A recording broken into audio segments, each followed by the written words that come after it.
is backed off just that little bit, so I think we're going to be in for a great afternoon of surfing.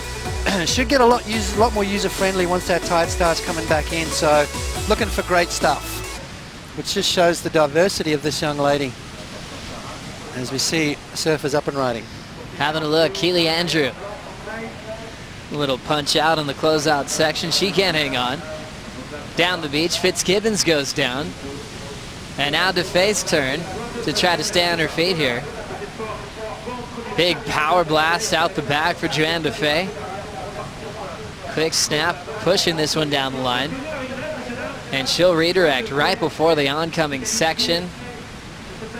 From Reunion Islands, representing France on tour, she's able to capitalize on the best part of that exchange. Let's have a look at the surfing she's producing on her opening wave there, just getting that beautiful tail release.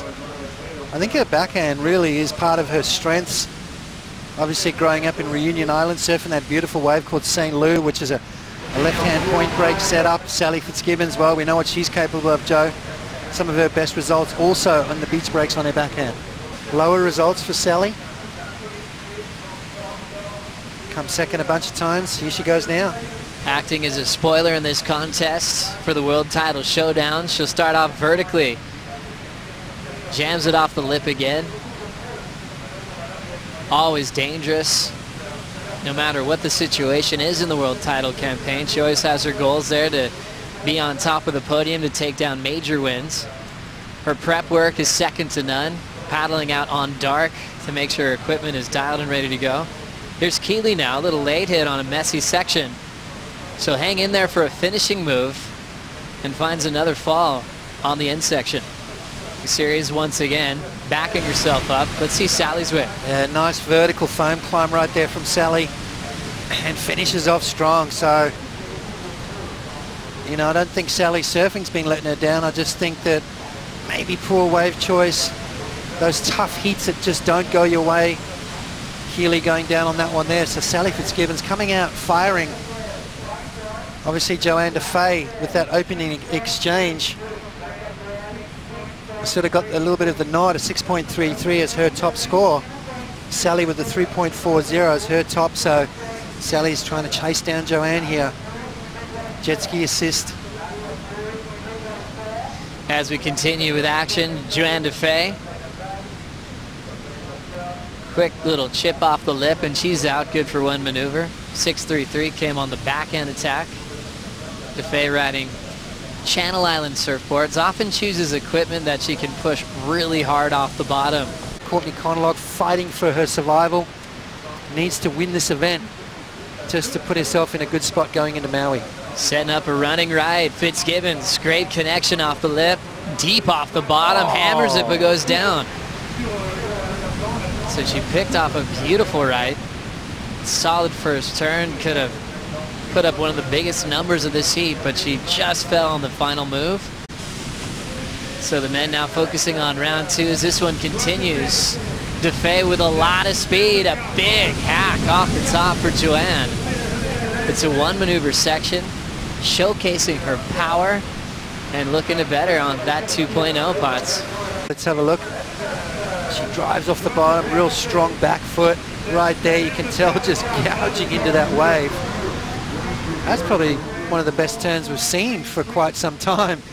So Johanne Defay, you see how nice and low she gets. She's compressing off the bottom and now she extends the body, then just leans into it, extending that back leg. Now she straightens it out, which gives her that pivot off the back foot. Trading back and forth with a Jeep yellow jersey as they're yet to surf this afternoon. Johanne Defay leading this matchup, and Sally Fitzgibbons is trying to come from behind here. Two big moves off the top. She's going to lay low to ensure the completion of that final hook.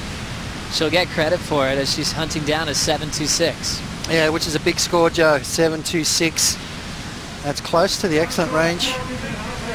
Keely Andrew needing 7.33, so it's kind of all been Johanne Defay so far in this heat with that 6.33, backed it up with a 4.33, which in my eyes I think she's got to improve on because Sally's coming at her. Sally's not one to sort of back down as she goes. Always has a game plan. No matter what the situation is, she'll adapt to all the conditions. How'd you like this first move, Potts? Yeah, beautiful turn right there, but just not enough. I don't think there was enough vertical stuff in that. You know, I think the judges will throw a nice score at it, but they want to see that commitment. You know, Sally sort of gliding down the line. It's you know, beautiful surfing, but to win these kind of heats, you really got to click it and go vertical. Johanne Defay setting up her backhand. Nice pocket to work with. It just opened up, big carve, but she'll fall in the next turn. Some of the heaviest, most challenging conditions we've had for a final at that venue. They came in the dark and the rain and the wind, absolutely exhausted. Keely Andrew now trying to make sense of this inside corner. Little wrapping cutback, bigger section to work with for the finish. She'll tap it shut and now redirect on her backhand. Keely leading the Rookie of the Year race over Chelsea Tuock, as will now transition to Johanne Defay on her final move. You know, I'm loving what I'm seeing from Keely coming into the back part of this year. She's looking a lot looser. She's surfing really well. A little bit nervous at the beginning of the year. Back at the U.S. Open, she was so happy to make some heats. As we see last to Johanne Defay, a short running left that's not going to factor in. Yeah, not going to factor in. She needs to improve on a fairly solid score of a 4.33. Keely, nice opening turn there. That's better for Keely, nice and vertical. What she got for us, beautiful slashing turns, so showing some nice variety. This wave holding up for her, and she finishes nicely. So Keely needing a massive score, 7.33. That's definitely a step in the right direction, Joe. In contrast the waves, Keely's wave comes in just under Johanne's by a point, a 5.33 on the average. Moves to second now, needs a 5.34 to take the leads. Fitzgibbons now. Wraps it quickly. That's better. Controls the finishing move and gets out of there. See, there was a little bit more conviction in that turn.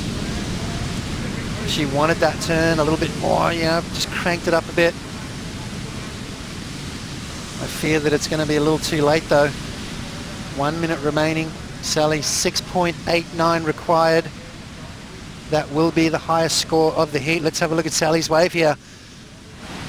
Nice wraparound turn there, just setting up this inside section. And then you can see there, just kind of gave it that extra little bit right there. The seasoned vet in this matchup, as she'll wait for that score, Johanne Defay will get it right, throws down the carve, forces the wrap off the top. This wave's starting to lose the pocket a little bit. And Defay will ride this one into the buzzer, and we will close out this seed. Fitzgibbons hoping for a 5.74, getting a 4.93 at the end there. Not enough. Keely Andrew got herself in a position to compete, got a 5.33, and really just needed another wave like that to make the difference. Yeah, it was a close heat. I mean, Sally just needing a 5.74, 5.34 for Keely. Just running out of time there, but it was all on that merit of that one big turn from Johanne Defay, dropping that 6.33.